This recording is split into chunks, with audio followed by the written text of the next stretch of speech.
안녕하세요. 제로 웨이스트 몸소 실천하고 있는 줄리안입니다.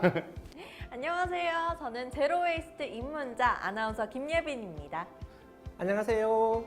시민 여러분들의 쓰레기에 대한 궁금증을 풀어드리고 있습니다. 쓰레기 박사 자원순환 사회기능연구소 홍수열 소장입니다. 반갑습니다. 시작부터 하기 하고 싶습니다. 기분 좋네요. 네네. 아니, 제가 박사님 책을 봤는데요. 우리 박사님이 쓰레기 박사 말고도 쓰레기 해설자, 쓰레기 통역자라고도 유명하시더라고요. 근데 이 통역자는 무슨 의미인지 제가 궁금하거든요. 이게 한국 사람이 한국말을 하는데 네. 서로 말을 못 알아들어요. 네. 이렇게 쓰레기와 관련해서 얘기를 하는데 네. 얘기가 안 통해요. 네. 그래서 쓰레기에 대해서 잘 아는 사람이 네. 이 사람은 이 쓰레기를 얘기하고 이 사람은 이 쓰레기를 얘기하는 겁니다 라고 중간중간에 쓰레기를 해설해주는 역할을 하는 건데요. 네.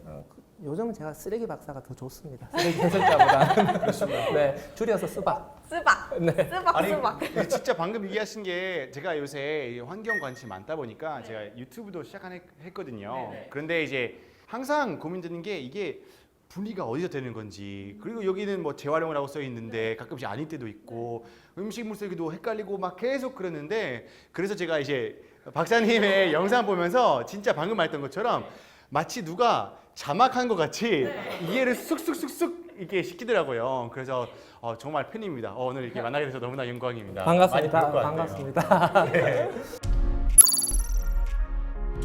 오늘의 키워드는 쓰레기 대란입니다. 쓰레기 문제를 다루고 있으니까 쓰레기 연구소이고, 저는 쓰레기 소장입니다. 안녕하세요. 자원순환 사회경제연구소 홍수열 소장입니다.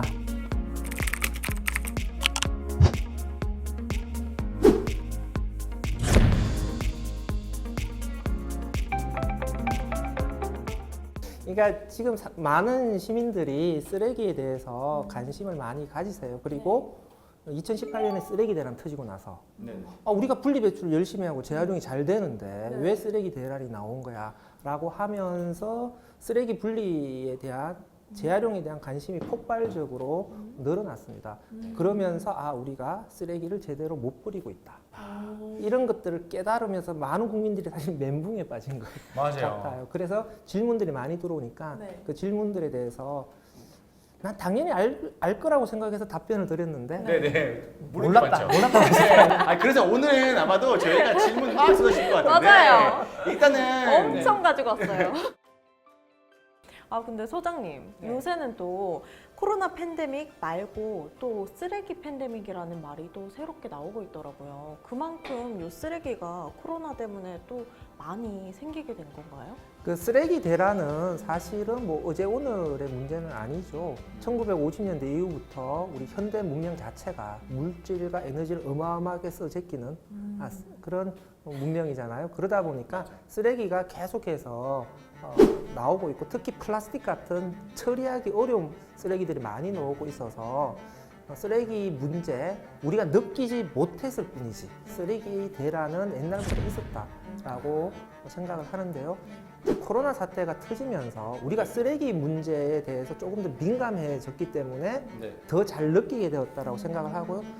또한 그 사실 양적으로도 그 비대면 소비가 증가했잖아요. 그러니까 온라인 소비도 엄청나게 하고, 그 배달 음식도 엄청 하고, 그러니까 2020년이 2019년 대비해서 온라인 배달은 75% 증가를 했고요.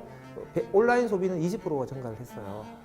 그러니까 이전에 비해서 거의 뭐 급격하게 증가를 했고, 쓰레기 발생량도 엄청 그만큼 따라갔겠죠. 증가를 하는 것이죠. 그러니까 옛날부터 사실은 일회용품 사용이 증가하면서 플라스틱 쓰레기 같은 것들이 증가하는 흐름이었는데 코로나가 사실은 이 증가하는 흐름에 기름을 부은 거죠. 그러니까 불이 확 타오르게 이게 불어로 속담이 있어요. 이제 우리는 컵이 있어요. 컵에 물이 잔뜩 있는데 갑자기 한 방울 딱 떨어질 때 넘치게 되잖아요. 이제 넘치게 한 방울이다라고 하는 거예요. 그 전에도 민 많았지만 작년에 너무 많아져서 사람들이 눈앞에서 보이기 때문에 진짜 너무 많다라는 것을 좀 인식 많이 전환이 됐던 시점인 것 같아요. 그러니까 코로나 바이러스가 쓰레기 대란의 방아쇠를 당겼다, 이렇게 또 표현을 할 수 있는데, 또 이게 코로나 때문에 또 집안에 많이 틀어 박혀서 네네. 살게 되잖아요. 그러다 보니까 또 쓰레기하고 같이 살게 되니까 쓰레기 문제를 더 느끼게 되니까 그래서 요새 또 나오는 신조어 중에 하나가 쓰레기 우울증. 내가 이렇게 쓰레기를 많이 발생시키는 기생충 같은 존재였구나. 그래서 어쨌든 뭐 쓰레기가 자꾸 넘쳐나고 네. 쓰레기 문제가 심각해지고 네. 또 내가 이 문제에 기여하고 있구나 네. 라고 하는 것들 자기 스스로 자기 집에서 목도하면서 네. 굉장히 또 우울해지기도 하는데 네. 쓰레기 우울증에 빠질 것이 아니라 네. 쓰레기를 정확하게 어떻게 잘 버려야 되는지 네. 우리가 알고서 실천을 통해서 이 우울증을 벗어나는 게 중요하다고 생각합니다. 왠지 오늘 우리 슬라님 덕분에 우울증 극복할 수 있는 비타민 같은 거 하나 받을 것 같아요. 그럼 먼저 우리가 재활용을 잘하려면 쓰레기에 대해서 잘 알아야지 재활용을 잘 할 수 있는 것 같은데 이게 어떤 쓰레기인지 어디에 버려야 되는지 어떻게 아나요? 분리수거라는 용어들을 또 많이 씁니다. 그죠? 그러니까 분리수거. 분리배출이 맞을까요? 분리수거가 맞을까요? 글쎄요, 전 진짜 모르겠어요. 네. 아세요? 분리 배출이라고 계속 말씀을 하셔서 아! 배출인 것 같은데요. 그러면 제가 무리수거라고 할게요. 네. 자, 어떤 사람이 말하실까요? 네, 분리배출이 맞습니다. 아, 이런 저런 일이 전혀 예상 못했네요. 이거 뭔가 너무 자기적인 것 같지 않아요? 그러니까 지금 우리가 1995년에 쓰레기 종량제를 시행하고 난 다음에 네. 재활용품을 일반 쓰레기하고 분리해서 배출하기 시작을 했는데 곰곰이 한번 생각해 보세요. 우리는 쓰레기를 배출하는 사람들이지. 네, 그렇죠. 맞아요. 쓰레기 수거는 누가 하냐? 지자체가 하거든요. 네. 네, 그러니까 우리가 잘해야 될 것은 분리 배출인 거죠. 그죠. 그리고 지자체가 잘해야 될 게 분리수거인 것이죠. 그러니까 강의를 하다 보면 제가 이렇게 분리 배출이 정확한 용어예요. 네. 다들 맞아 가만히 생각해 했다가 나중에 끝에 질문할 때 강사님 이 쓰레기 어떻게 분리수거하세요? 이게 진짜 습관이라는 게 막 무서운지 네. 알 수 있을 것 같아요. 그래서 좋은 습관 들여야 될 것 같습니다. 정확한 용어 사용을 통해서 우리의 정확한 역할을 정립할 수 있다라는 것이죠. 아니 요즘에 수도권에서 쓰레기 매립장 이 문제가 화두가 되고 있는 것 같은데 이거 어떻게 생각하시나요? 일단은 이제 우리가 인천 지역에 수도권 매립장을 설치해서 운영을 하고 있는데 수도권 쓰레기가 다 거기로 가잖아요. 네네. 그런데 이제 인천 지역의 시민들이 이제 매립장 쓸 만큼 썼다. 더 이상 네. 쓰지 마. 네. 그러니까 2025년 이 정도까지 써. 이렇게 얘기를 하면서 수도권 지역에 더 이상 쓰레기를 묻을 곳이 없다. 이런 위기감이 고조되고 있는데 아니 선생님, 그래서 저는 되게 궁금한 게 주로 소각이나 매립하게 되잖아요. 근데 이 둘 중에서 과연 뭐 어떤 게 더 좋은 거죠? 이게 막 이게 우리가 소각이나 매립을 좋아서 하는 게 아니잖아요. 맞아요. 그러니까 쓰레기를 안 만들면 좋은데 어떤 식으로 처리하든지 간에 환경적으로 문제를 일으켜요. 네. 그렇다라고 한다면 가장 나쁜 처리 방식을 피하고 조금 덜 나쁜 방식을 선택해야 된다. 이게 우리가 어쩔 수 없이 쓰레기를 소각이나 매립을 해야 된다라고 하는 우리의 상황을 잘 표현하는 질문이라고 생각해요. 확실하게 그렇게 설명해 주시니까 더 좋아요라고 말고 둘 중에서 뭐가 제일 덜 나쁜가요? 그나마 조금 나은 게 뭔가요? 라고 약간 물어봐야겠네요. 그러면은 우리가 소각 안 하고 이런 매립, 땅에 묻는 거를 계속하게 되면 우리나라에는 쓰레기산이 점점 늘어나게 되는 거예요? 그러니까 매립이라고 하는 것은 쓰레기가 땅을 계속 갉아먹는 방식이죠. 그러니까 매립장이 다 차게 되면 또 다른 매립장을 또 구해야 되고 땅이 계속해서 필요하게 되는데 우리나라처럼 네네. 땅이 부족한 국가에서는 매립지를 계속 구하기가 어려워요. 그러겠네요. 네네. 그러니까 안정적으로 쓰레기를 관리를 하려면 처리를 하려면 매립장을 최대한 아껴 써야 돼요. 그럼 매립장을 어떻게 아껴 써야 되냐? 종량제 봉투를 매립장에 바로 묻어버리면 매립장이 금방 차는 거죠. 따라서 어떻게든 부피를 줄여야 되는데 지금 부피를 줄일 수 있는 가장 확실한 방법은 네. 태우는 거거든요. 네? 태우는 거죠. 태우는 거. 그래서 태우게 되면은 이렇게 재만 상 남게 되니까 아주 소각재를 부피를 확 줄여서 네네. 종량제 봉투에 한 5% 정도가 나와요.